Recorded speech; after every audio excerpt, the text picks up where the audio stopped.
welcome back to my channel. My name is Shelby and today I'm going to be giving you guys 5 book recommendations. Previously, I've already done a domestic suspense book recommendation video. I love domestic suspense books, so I figured I would make another video and give you guys 5 more recommendations in this genre.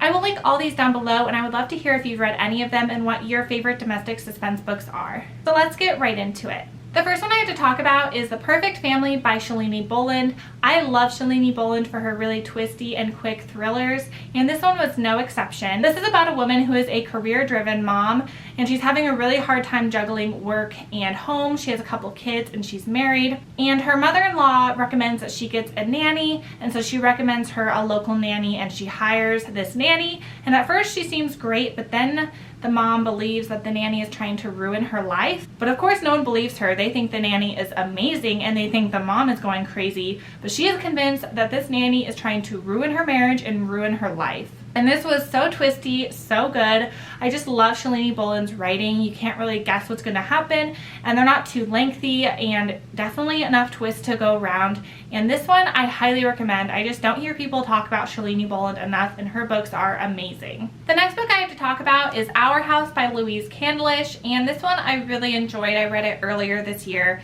And it's about a married couple named Bram and Fiona, and they are currently separated after Fiona discovers Bram cheating on her, but they have 2 kids together, so they decide to kind of share their house and kind of keep the family together, but they're living in it at different times, like they trade back and forth. And one day when it is her turn to come back, Fiona comes home and she discovers other people moving into her house, and she never sold it, and they claim that it was sold to them. And she sees all these movers coming in and all her things are gone, and Bram is nowhere in sight, and her 2 sons are also gone. And so she's trying to put the pieces together of what happened and what Bram did, and she's feeling really screwed. And she starts going on this podcast to complain about property fraud. So we're seeing that, as well as through Bram's perspective through like emails. He's kind of admitting to what happened, and so we're seeing dual perspective that way. And I found this one to be really clever, and I really liked the podcast element as well as the confession portion from Bram. And I do hear people talking about this one, but I don't think it's talked about nearly enough, and I highly recommend it. The next book I have to talk about is One Little Secret by Kate Houlihan, and this one just came out in July, and I had read an arc, and this is my first time reading a book by this author, and I really enjoyed it. This is about 3 married couples who all live in the same neighborhood, and while their kids are at summer camp, they decide to get a beach house together for a week. And so these 3 couples travel together and they get this beach house, and they're planning on having a great time, but of course things don't go as planned. The first night there, they have a dinner and they get in this huge argument, and things are said and crazy things happen, and you discover that these marriages are all pretty broken. And by morning, one of these 6 people is discovered dead on the beach, and the detective is trying to figure out what happened. And you also know that there's only 5 suspects. It has to be one of the 5 people remaining in the house, and you're trying to put the pieces together. It's told in dual timelines, the night before and the days after the death, and you're trying to put the pieces together before you actually see it happen. And I thought this one was so good and twisty, and I loved the beach seaside element, and I highly recommend it. The next one I have to talk about also came out this year, and that is The Mother-in-Law by Sally Hepworth. And this is about a mother-in-law and her daughter-in-law. So it's about Lucy,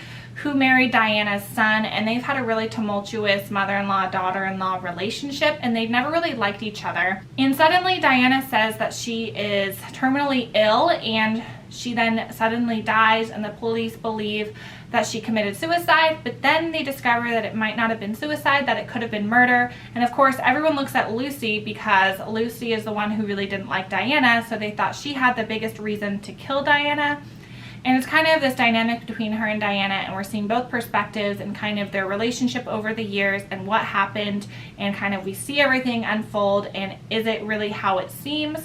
And this one was really good. It's definitely a lot about family dynamics, definitely the domestic element to it. It wasn't quite a thriller, it was definitely more of a suspense, but I really like Sally Hepworth. I love her writing, and I think she does this genre really well. The last book I have to talk about is For Better and Worse by Margot Hunt, and this was also the first time I've read this author, and I loved this book. This is about a married couple who are both lawyers, and they met in law school, and they've been married now for over a decade, and they have a son, and they discover that his principal has been abusing him, but the mom knows how the law system works, and she doesn't want to put her son through that. So instead of reporting it to the police, she decides that her and her husband are going to commit murder and murder the principal.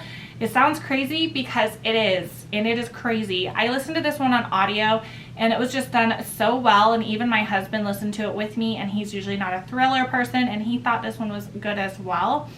And the first half is told through the perspective of the wife, the second half through the perspective of the husband, and it was just done amazing. I loved just how invested I got in this story. It had a little twist at the end, and it was just so crazy that they were planning to commit a murder, and what are they going to do about it? And if one person does it, the other person now is stuck with them for life. And this one, if you love those kind of stories, you will love For Better and Worse. So those are 5 domestic suspense recommendations I have for you guys. I will link them all down below, and I will see you guys on my next one. Bye.